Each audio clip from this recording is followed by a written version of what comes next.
오늘 또 하나님께서 우리와 함께 하십니다. 아멘. 오늘 이 본문의 말씀을 생각하기 전에 이 본문의 말씀을 쓰게 된 베드로 사도와 그 당시의 성도님들은 어떠한 상태에 있었는가를 먼저 아는 게 중요합니다. 우선 정치적인 상황으로 봤을 때 유대인들이 곳곳에 흩어져 가지고 특히 노마에까지 많이 왔어요. 근데 노마에 와 있던 유대인들은 장사를 잘해 가지고 돈이 많았어요. 그래 가지고 그들이 뭐 행사하는 그런 행사에 참석은 안 할지라도 돈 같은 건 많이 내 가지고 노마 사람들이 정치가들이 그렇게 크게 유대인들을 갖다가 그렇게 미워하지는 않았었는데 나중에 그 마카비우스가 독립운동을 했을 때에 그 유대인들이 독립자금을 그쪽으로 많이 보낸 것을 알고 노마 정치가들이 그때부터 유대인들을 상당히 미워하기 시작했어요. 또 그때가 또 그 네로 황제가 이제 약간 정신이 이상한 자죠. 그래가지고 시를 쓰는데 영감이 좀 더 잘 나도록 하기 위해서 노마 시내에다 불을 질렀잖아요. 그 불타는 노마 시내를 바라보면서 막 시를 쓴다고 앉아갖고 이제 시를 쓰고 있었는데 다 알잖아요. 저 네로 황제가 이상한 짓 한지 다 아니까 네로 황제가 이거 급박하거든요. 자기 마음이. 그러니까 이게 불을 누가 질렀느냐? 유대인들이 기독교인들이 불을 질렀다. 그래서 정치적으로 봤을 때는 그 독립자금 된 거, 또 그 다음에 그 유대인들이 그 어쨌든 돈을 잘 벌어가고 잘 사니까 거기에 대한 불만들이 많아가지고 있는 찰나에 이 황제가 이거 기독교인들이 불을 질렀다고 그러니까 그나마도 미운데 잘 됐다 해가지고 막 잡아서 죽이기 시작했습니다. 사회적으로 보면 기독교인들은 평등 사상이잖아요. 남녀 평등이고 그 당시 여자들은 숫자에 들어가지도 않았는데 예수님이 오셔서 여자 제자들도 삼으시고 또 남자와 여자가 다 같게 여기시고 그러니까 이 노마의 이 여자들에 대한 대우가 안 좋으니까 그런 거에 대해서 이렇게 기독교인들이 별로 좋아하지 않았어요. 그런데다가 또 이 민심들을 갖다가 이렇게 모으기 위해서 우리 지금 미국의 풋볼 경기 하는 것처럼 스포츠에 열광하도록 하기 위해서 만든 게 뭐냐면 그 콜로세움 그 원형 경기장에다가 그 검투사들 노예들 해가지고 싸움 붙여가지고 거기서 피를 흘리고 뭐 죽이고 살리고 하는 그 재미가 보통 재미가 아니거든요. 자기가 죽는 게 아니니까.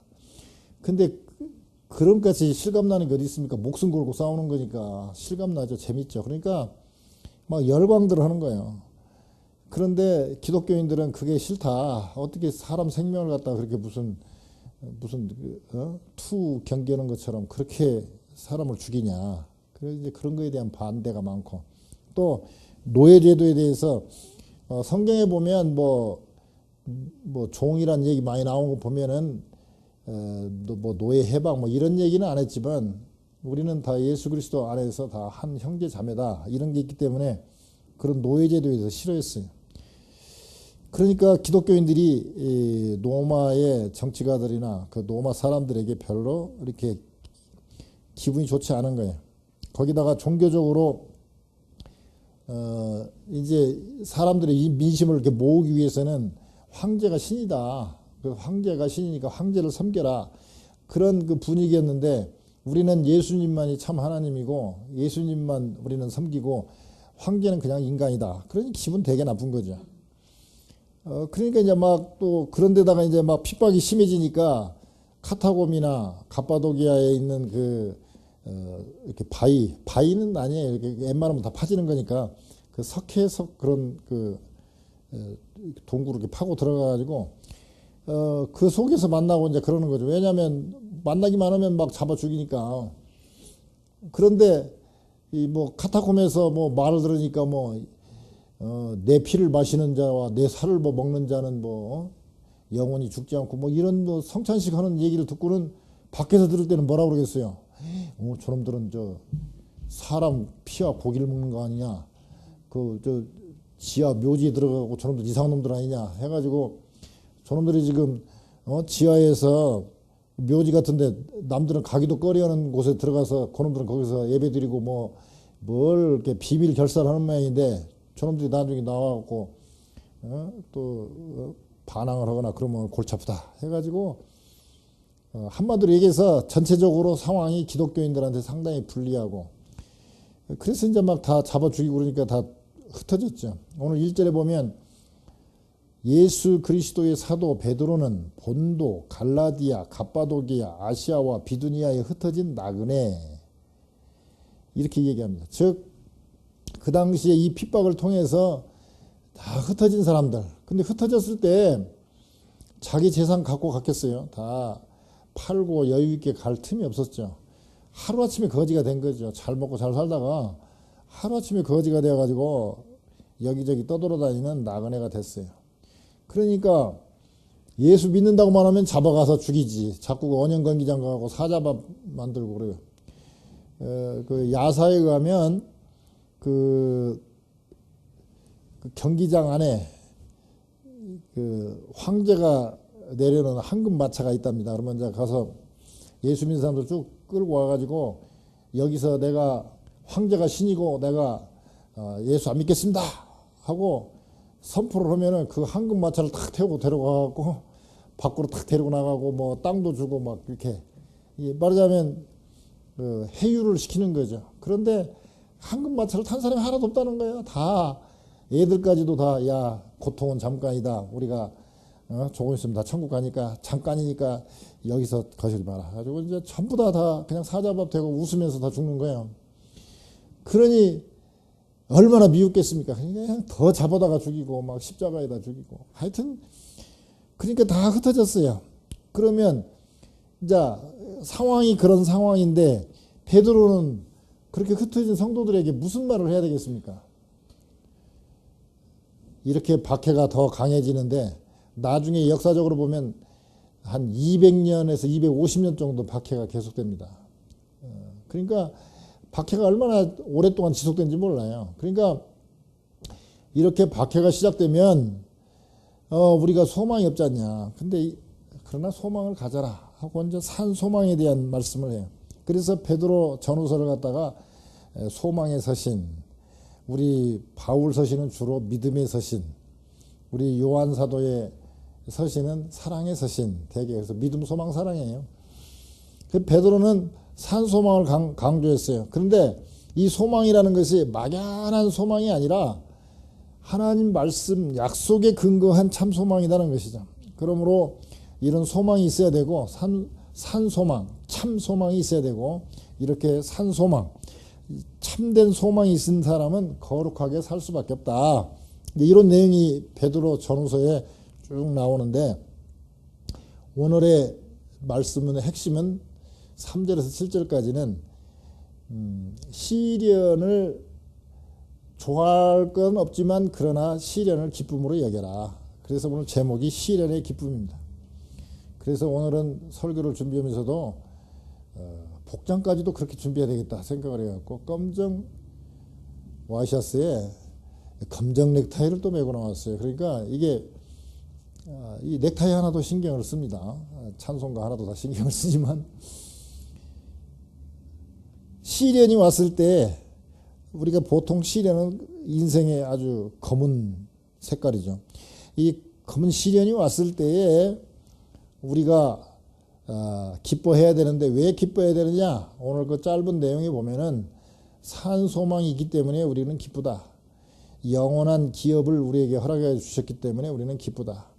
우리는 영광과 존귀로 나중에 영광과 존귀를 얻게 되기 때문에 기쁘다는 것이죠.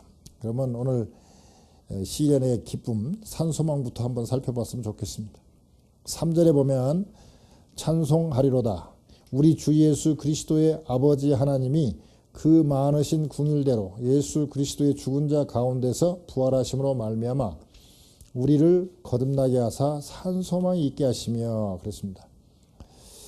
아까 말씀드린 것처럼 우리 1절에 보면은 여러 군데 흩어졌는데 특히 터키에 우리 가면 사진으로만 봤습니다. 가보지는 못했고 갑바도기아 보면은 하얀 석회석 산이 있어요. 이렇게 그런 바위 덩어리인데 그거를 이렇게 뭐 조그마한 뭐 우리 호미 같은 걸로 이렇게 파면 다 파진다고 그래요.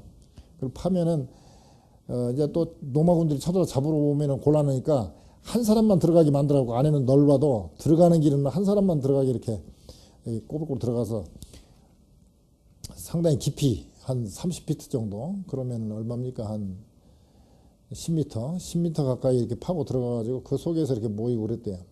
근데 그 굴이 한두 개가 아니고 엄청나는 거야. 그래서 몇만 명이 하여튼 그 굴 속에서 같이 지내면서 어렵게 지낸 거죠. 그렇게 흩어진 나그네들을 위해서 산소망을 가져라 그러면서 얘기합니다. 그러면서 왜 산소망, 그냥 소망을 가져라 그러는데 뭐 소망이 있을 게 있어야 소망을 갖는데, 첫째, 아버지 하나님이 그 많으신 긍휼대로 그렇습니다. 첫째, 긍휼하심을 너희가 입었지 않느냐. 긍휼이 뭡니까? 우리로 말하면 그냥 사랑이라고 변화하면 좋습니다. 머시 또는 뭐 사랑 이렇게 하면 되겠어요. 사랑을 맛본 사람은 시련이 와도 견딜 수가 있어요. 부모의 사랑을 듬뿍 받은 사람들은요, 안 받은 사람들은 에이 그냥 이 한 목숨 그냥 될 대로 되라 캐스라 세라고 그냥 죽어버릴 수도 있고 자살도 하고 그러지만, 부모의 사랑을 많이 받은 사람은 아유 그 사랑 생각해서 견디는 거예요. 근데 하나님의 사랑이 얼마나 컸냐 이거예요. 근데 아무리 사랑을 맛봐서도 내가 소망을 가지려면 힘이 있어야 되는데 그 힘이 어디서 나오느냐. 예수 그리스도 봐라. 죽은 자 가운데서 부활하시지 않냐. 예수 그리스도의 죽은 자 가운데서 부활하심으로 말미암아. 그렇습니다. 즉 우리에게 사랑도 베풀어 주신 하나님, 또 그 사랑을 우리가 맛봤는데 그 사랑을 베푼 사람이 힘이 없으면 또 소망을 가질 수가 없죠. 아무리 뭐 사랑은 베풀어서도 뭐 힘이 있어야죠. 근데 죽음에서 부활하신 그 예수님의 그 능력이 있기 때문에 우리가 소망을 가질 수 있고, 나아가서 그분이 그런 능력으로 부활하심으로 말미암아 우리가 믿으면 거듭나고 천국에 말하자면 천국에 가고 또 천국을 상속자로 받고 하나님의 자녀가 되는 이 놀라운 축복이 있잖아요. 그러니까 자, 사랑을 베푸시는 분이 능력이 있어가지고 그 능력으로 우리를 믿는 자에게 구원을 시켜주는 그게 있기 때문에 우리는 산 소망이 있다는 거죠. 우리가 시련이 와도 소망을 가질 수 있는 게 뭐냐? 바로 우리에게 긍휼하심을 맛보게 하고 부활의 능력으로 우리에게 능력이 있음을 보여주시고, 그러므로 믿음만 있으면 우리도 거듭나고 산 소망을, 참 소망을 가질 수 있다는 것이죠. 그 어떤 그 시곡이죠. 그 연극의 그 대본을 봤는데 대본에 이런 말이 있어요. 그 대본에 이제 어떤 대목이 나오냐면, 이제 죽었다가 살아난 나사로에게 한 사람이 묻습니다. 나사로 씨, 죽었다가 살아났는데 살아나고 난 다음에 가장 달라진 게 뭐가 있습니까? 그러니까 이제는 죽었다 깨어나 보니까 죽음이라든지 어떤 거에 대해서도 두려움이 없어졌다. 그런 우리가 예수 그리스도를 믿으면 우리는 예수 그리스도 안에서 옛사람이 죽고 우리는 그런즉 그리스도 안에 있으면 새로운 피조물이라. 우리는 새로운 피조물이거든요. 새로 태어난 거거든요. 나사로처럼 육체적으로 뭐 깜빡 갔다가 다시 살아난 건 아니지만 우리도 영적으로 보면 죽었다가 살아난 사람이에요. 진정으로 우리가 예수 그리스도를 믿고 옛사람이 죽고 새로운 하나님의 자녀로 태어났다면 우리도 두려움이 없어야 되죠. 인간인 이상 약간의 두려움도 있고 근심도 되겠지만 영적으로 생각하면 그래요. 가끔 가다가 그래요. 이번에도 사고도 나고 또 나이가 드니까 가끔 가다가 이러다 내가 오늘 저녁이라도 자다가 만약에 바로 천국 가는 거 아닌가? 만약에 지금 간다면 천국 간다면 내가 이 세상에 미련이 있나? 뭐 이런 거 생각하다 보면 좀 아유 뭐 이것도 하고 좀 갔으면 좋겠는데 하다가 아유 그래도 하나님 부르시면 뭐 할렐루야지 뭐 이런 생각이 들더라고요. 그러니까 어떤 죽음에 대한 어떤 고통에 대해서는 걱정이 되는데 막상 나를 하나님이 부르셨다고 했을 때 뭐 이 세상 뭐 그 미련 둘 거 뭐 있나? 뭐 어차피 하나님이 다 관리하시는데. 그리고 그 천국에 가는 소망 때문에 뭐 별 그렇게 죽음 자체에 대해서는 걱정이 안 되더라고요. 그런 거 보면 이 나사로의 말이 맞는 것 같아요. 우리가 진짜 천국을 소망하고 천국 있다고 정말 믿고 우리가 예수 그리스도 안에서 믿음으로 우리가 거듭났다면 인간 이상 뭐 순간적인 고민이나 근심은 있을지 모르지만 깊이적으로 또는 장기적으로 생각했을 때는 그런 걱정이 안 되더라고요. 두 번째, 우리 산소망을 시련에 이렇게 기쁨이 왔을 때 시련이 왔을 때 기쁨을 느낄 수 있는 것이 바로 산소망 때문에 그러고, 또 두 번째는 영원한 기업을 우리에게 있게 하시나니 그랬습니다. 4절에 한번 봅시다요. 썩지 않고 더럽지 않고 쇠하지 아니하는 기업을 있게 하시나니 곧 너희를 위하여 하늘에 간직하신 것이라 그랬습니다. 이 기업이라는 말은 성경에 272회나 나옵니다. 상당히 많이 나오는 단어 중에 하나예요. 기업을 뭐 쉽게 얘기하면 우리가 흔히 말하는 우리의 어떤 사업체, 우리가 하는 일, 뭐 이런 걸 다 기업이라고 얘기할 수 있고, 조금 더 확대하면 기업은 천국까지 확대할 수 있는 것이죠. 그래서 우리가 기업, 유업 그러면 뭐냐? 우리가 지금 가지고 있는 어떤 영적인 것 또는 우리의 어떤 물질적인 어떤 사업체 이런 것들이 그대로 자손들에게 유업으로 남는 것도 말하지만 우리가 또 천국에서 누리는 그 기업, 그것도 말하고 있어요. 근데 여기 특징이 뭐냐? 세상의 기업과 다른 게 뭐냐? 썩지 않는다. 즉 영원한 기업이다 하는 것이죠. 더럽지 않고 거룩한 기업이다 이거죠. 추접스럽게 돈 버는 그런 기업이 아니라 거룩한 기업이다. 쇠하지 않는다. 불멸의 기업이라는 것이죠. 그러니까 한마디로 얘기해서 그 뒤에 나오죠. 즉 하늘에 간직한 곧 너희를 위하여 하늘에 간직하신 것이라 그렇습니다. 하늘에 간직하신 기업. 그러니까 아까도 얘기했지만 그 사람들이 쫓겨나면서 하루아침에 거지가 된 거죠. 그러나 그럼에도 불구하고 기뻐할 수 있는 게 뭐냐? 우리의 이 썩지 않고 더럽지 않고 쇠하지 않은 기업을 계속 우리 자손들과 또 천국에서 이어질 수 있도록 그렇게 해주시기 때문에 우리는 시련이 와도 우리는 기뻐할 수 있다는 것이죠. 어떤 분이 한국 교회의 문제를 얘기하면서 기복신앙 또 너무 천국신앙이다. 뭐 어떤 분은 또 좀 문자를 써서 타계, 지금 여기 신앙이 아니라 다른 세계의 신앙, 타계 신앙이라고 얘기하는데 너무 좀 복잡한 말 같고, 한마디로 얘기해서 기복신앙, 그냥 복 주십시오, 복 주십시오, 복 주십시오 하고 막 물질의 축복, 무슨 축복, 그냥 장수의 복, 무슨 뭐 복 달라고 그런 기복신앙이 문제가 되지 않냐. 또 반면에 아유 이 땅에서는 고생하더라도 뭐 천국 가면 뭐 영원하고 눈물과 고통이 없고 그러니까 뭐 천국만 가면 되지 뭐 여기서 좀 어렵게 살아도 빨리 천국 가는 게 우리의 소망이지 뭐 이렇게 생각하는 이런 것들이 문제라는 거죠. 근데 잘 생각해 보면 복 자체가 나쁜 거 아니잖아요. 우리 복 있으면 좋죠. 복을 받아야 되고 또 성경에서는 복 받으라고 그러고 복의 근원 이렇게 우리 찬송가도 있잖아요. 하나님이 복의 근원이요. 또 우리 아브라함에게 너는 복의 근원이 될지라 뭐 하고 12장 3절에 또 얘기나 창세기 12장 3절에 나오잖아요.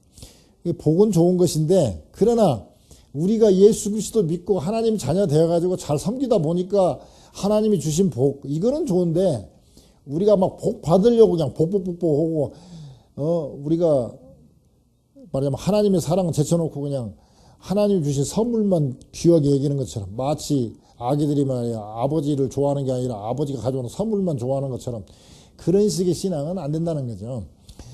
근데 정말 우리가 천국 신앙을 가졌다면 기복 신앙에 빠질 수는 없죠. 우리가 정말 천국을 사모하고 천국이 있다고 믿고 우리가 천국 간다고 생각한다면 우리가 기복 신앙에 빠질 것도 없고 문제될 것이 없어요. 자, 우리가 뭐 쉽게 이렇게 생각 한번 해보죠.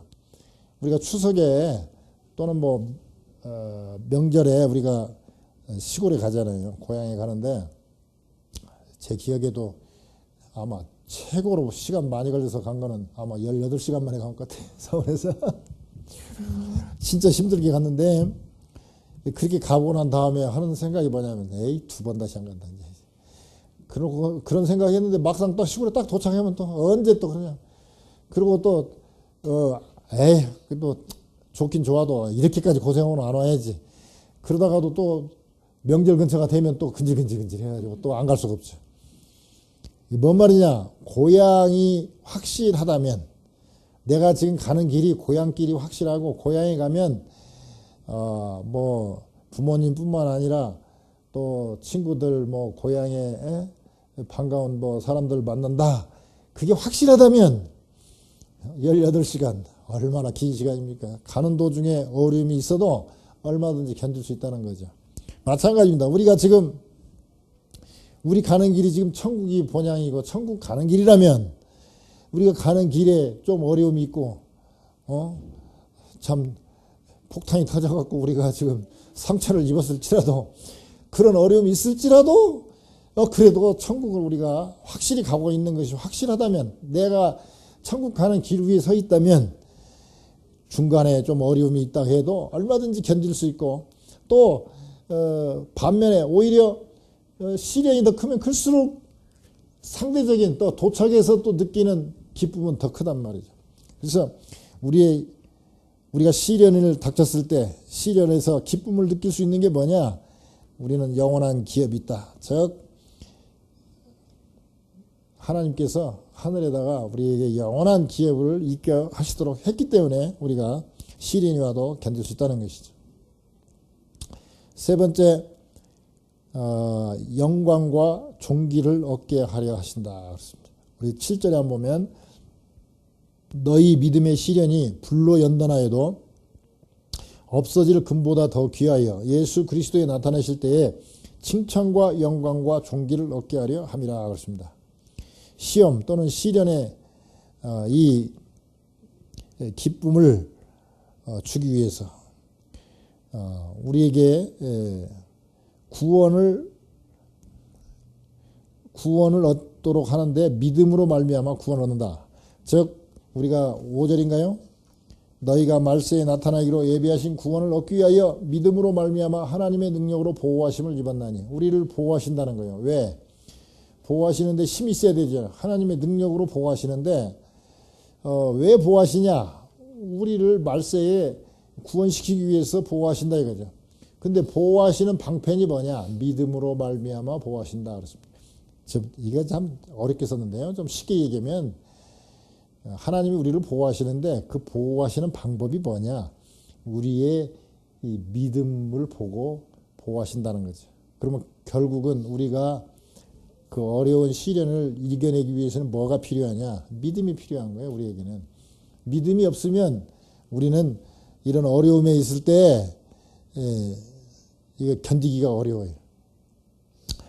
그런데 많은 사람들은 그래요. 하필이면 하나님이 사랑하는 자녀로 삼았으면 편하게 쉽게 천국 오게 만들지 왜 시험을 주냐 이거죠 우리에게. 근데 시험은 필수적입니다. 우리 학교를 한번 보세요. 학교에 뭐 시험 없는 학교 봤어요? 다 우리가 시험 치르죠. 근데 어떤 사람들은 그래, 아이고 이제 시험 없는 그런 학교 만들었으면 좋겠다. 그러나 어차피 시험은 하게 돼 있어요. 구두로 시험을 보든지 선생이 눈으로 시험을 치르든지 하여튼 뭐든지 봐요. 세상에 평가 없는 그런 인생이 어디 있습니까? 꼭 평가를 하게 되어 있습니다. 그래서 시험은 필수적입니다. 그러면 시련과 시험이 오면 우리에게는 근심이 있죠. 근데 오늘 성경의 말씀대로 6절에 보면 시험을 인하여 잠깐 근심하게 되지 않을 수 없었으나 근심하죠. 쫓겨나가고 재산 다 잃어버리고 나그네로 참 하루아침에 거지 되어가지고 그것도 잡히면 또 언제 사자밥 될지 모르고 언제 십자가에 달릴지 모르니까 정신없이 도망다니는 사람 입장에서 참 소망을 갖기도 어렵고 근심하지 않을 수 없죠. 그러나 베드로 사도는 근심은 잠깐 할 수 있지만 그러나 우리는 기뻐할 수 있다. 오히려 기뻐한다. 그러면서 7절에 그런 말씀을 하죠. 너희 믿음의 시련이 금보다 더 귀하다 이거죠. 왜? 금은 불로 연단하면 금도 없어지더라 이거지. 금도. 그런데 너희의 믿음은 불로 연단하여도 없어지지 않고 오히려 더 금보다 더 강하기 때문에 귀하다 이게. 그래서 그런 귀한 믿음을 갖고 있기 때문에 나중에 칭찬과 영광과 존귀를 얻게 한다는 것이죠. 많은 사람들은 믿음을 신념으로 생각합니다. 이게 표현을 하자면 이렇죠. 내가 주여 믿습니다 이런 것보다는 주여 믿습니다 이렇게 하면은 좀 더 믿는 것 같고, 내가 주여 믿습니다 이렇게 하면은 하나님이 그냥 좀 힘을 안 쓰실 것 같은데, 내가 주여 믿습니다 믿는다니까요 믿어요 막 이렇게 하면은 하나님이 뭔가 좀 해줄 것 같은, 이게 믿음이 아니라는 거예요. 즉, 자 주여 믿습니다 이렇게 1시간 하는 거하고 주여 믿습니다 2시간 하면은 2배만큼 더 강해지냐, 믿음이 강해지냐, 그거 아니라는 거예요. 즉 믿음은 대상에 따라 달라지는 거예요. 내가 돈을 믿느냐 내가 하나님을 믿느냐. 자, 돈을 믿으면 돈 떨어지면 믿음도 떨어지는 거예요. 우리가 하나님을 믿으면 하나님은 힘이 떨어지는 분이 아니니까 내가 믿습니다 소리를 몇 번 지른 거에 달려있는 게 아니라 내가 하나님을 믿으면 하나님의 능력에 따라서 달라지는 거예요. 그래서 믿음이란 하나님의 일을 믿는 것이거든요. 근데 시련이 와봐야 이 믿음이 진짜인지 가짜인지 알 수 있어요. 첫째, 시련이 와봐야 불순물이 제거돼요. 이번에 이제 우리가 작년 연말에 우리가 참 폭탄이 터져가지고 갔는데 지금도 기억이 나요. 제가 앞자리에 앉아 있는데 뒤에서 우리 권사님 주여 감사합니다 하더라고요. 그래서 속으로 아이고 그래도 뭐가 복은 있겠다. 그 시련에서 그래도 지금 시련이잖아요. 시련. 지금 눈에 지금 파편이 들어가 있는데 근데 감사합니다 소리를 계속 하시더라고. 근데 어쨌든 그 상태에서 감사하다는 것은 그게 쉬운 일이 아니거든요. 그러니까 이게 진짜인지 가짜인지 바로 알 수 있잖아요. 딱 파편이 들어가면 에이. 그러니까 행복의 반대는 불행이 아니라 불만이라고 그러잖아요. 불평. 근데 불평 안 하면 이건 복이거든요. 진짜인지 가짜인지 바로 그런 파편이 박혀보면 바로 알아요. 그 다음에 시련으로 인해서 불순물이 제거가 되는 거예요. 이상스러운 믿음을 갖고 있다가도 시련이 닥치면 딱 뭉쳐져가지고, 그러면서, 자, 보세요. 지금 우리 다이아몬드라는 게 지금 탄소 덩어리잖아요. 다이아몬드가 탄소잖아요, 탄소. 근데, 같은 탄소인데, 나무도 탄소잖아요. 나무 태우면 별로 큰 가치가 없잖아요. 근데 이게 다이아몬드가 딱 되면은, 얼마나 가치가 있어요. 그 말은 뭔 말입니까? 불순물이 다 제거되고 정말 완전히 탄소 덩어리, 진짜 강도가 높은 불순물이 다 제거된 그러한 강도 높은 다이아몬드는 가치가 높아집니다. 그래서 유리 같은 거 자를 때 같은 탄소 덩어리인 나무로 자르면 안 잘라지잖아요. 그런데 그냥 다이아몬드로 쫙 금방 가면 뚝뚝 떨어지잖아요. 그 다이아몬드 조그마한 거 하나 갖고 결국 가치가 높아지는 것입니다. 다이아몬드는 조그만 해도 얼마나 가치가 있습니까?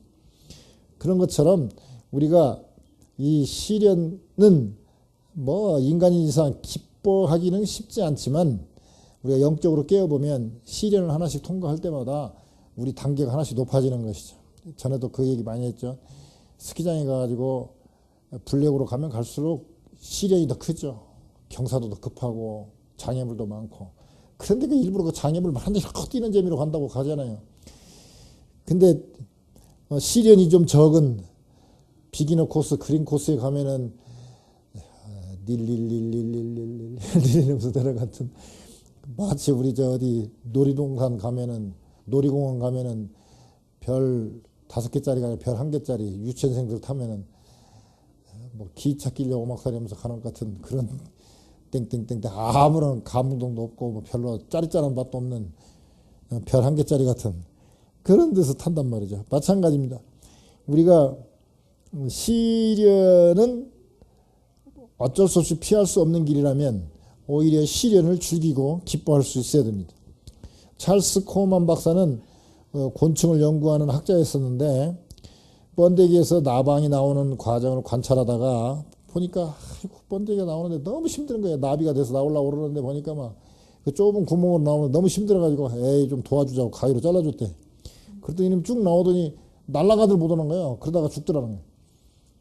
이게 나중에 보니까 이게 그 좁은 구멍으로 나올 때 막 애를 쓸 때 이 날개에 힘이 들어가고 날개에 이게 근육이라고 그럴까 이런 게 발달해가지고 그렇게 해서 나와야 날아갈 수 있다는 거예요. 우리 생각에는 가위로 잘라주면은 좋을 것 같지만 실은 그렇지 않아요. 그래서 심지어 어떤 분들은 그래요. 자녀들에게 결핍을 선물하라. 결핍이 가장 좋은 선물이래요. 저도 어렸을 때 그런 생각이 들었어요. 아버지가 그때 큰 회사에 사장으로 갈 수 있는 길이 있었는데 안 갔거든요. 저희 아버지가. 왜? 저희 할아버지, 그러니까 아버지한테 효도를 하는데 내가 거기 가면은 부산으로 가서 내가 사장이 되면은 이 효도를 못 하겠다 해가지고 안 가셨거든.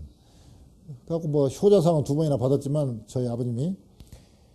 그런데 그때 저는 어떤 생각이 들었냐면 아이고 아버지가 그때 가서 사장 좀 하셨으면 일찌감치 자영도 타고 다니고 가해수업도 좀 받고 좀 더 좋은 대학 가고 뭐라면 인생이 좀 더 편해지고 더 멋있게 좀 세상 말로 말하면 좀 더 좀 높은 자리에서 좀 지낼 수 있었을 텐데 왜 아버지는 저러셨을까 이해가 안 갔어요. 근데 지금 생각하니까 만약에 그랬다면 인생도 제대로 몰랐을 것이고 또 아까 이 나방 잘라준 것처럼 돈이 있었으니까 분명히 어디 낭비벽이 생겼든지 하여튼 뭔가 안 좋았을 거라는 생각이 요새 들면서 야 그래도 그렇기 때문에 내가 시골에 지금도 저는 흙냄새를 알아요. 농사 짓는 건 싫어지만 그래도 딱 흙냄새 풀냄새를 제가 알아. 그리고 딱 어느 때 보면 그 고양이 흙냄새도 아니다 바로 구별할 수 있을 만큼. 그러니까 고등학교 때까지는 그 시골길 맨날 다녔기 때문에 그 풀냄새 그 농사 지어가지고 그 열매 맺는 그 과정들을 쭉 보고 자란 사람이기 때문에 저에게는 어떤 그 서정적인 뭐가 있어요. 시골 사람들은 그런 게 있어요. 근데 서울에 사는 사람들은 맨날 뿅뿅뿅뿅 하고 뭐 옛날 그 마리오 같은 뭐 그런 게임만 하고 자랐기 때문에 그런 어떤 그 낭만이 없습니다. 그래서 오히려 자녀들에게 돈이 있어도 돈을 막 주는 것보다는 결핍을 선물을 하면 그 결핍 속에서 시련 속에서 어떤 그 날개에 힘을 얻고 뭐 해가지고 자립도 하게 되고 또 그런 사람들이 또 잘 돼요. 그래서 시련 없이 믿음이 강해질 수가 없는 것입니다. 참 여러 가지 말씀 많이 드렸습니다. 우리가 시련이 왔을 때에 근심하지 아니하고 기쁨을 가질 수 있는 길이 뭐냐? 우리에게 하나님께서 산 소망을 주셨다. 긍휼을 체험하게 하시고 부활의 능력으로 그리고 믿는 자에게 거듭나게 하시는 그 산 소망. 그 다음에 우리에게 썩지도 않고 더럽지도 않고 새하지도 않는 그러한 영원한 기업을 잊게 하시겠다는 그 약속의 말씀. 그리고 우리가 고향길이 확실하다면 가는 도중에 어려움이 좀 있다고 해도 우리는 얼마든지 견딜 수 있다는 것이죠.